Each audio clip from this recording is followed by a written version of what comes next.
Hey there, that assembled really, really nice. I've got it all nice and squared up. Okay. Boom.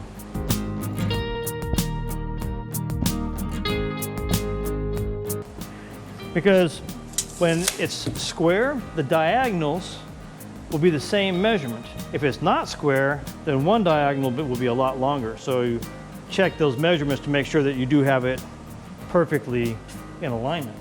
So now I'm going to pin the corners. Various ways to do this. These are stainless steel staples that will do a really good job at holding everything together. I mean, I guess one thing you could do is you could drill a hole and put a dowel in it. That works. So anyway, that's basically how to use a mortise and tenon joinery to make a very basic screen frame. So it's basic mortise and tenon joinery.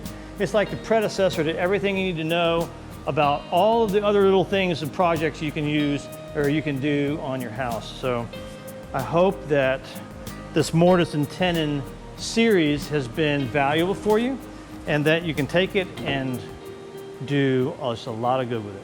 Steve Quillian, Wood Window Makeover, over and out.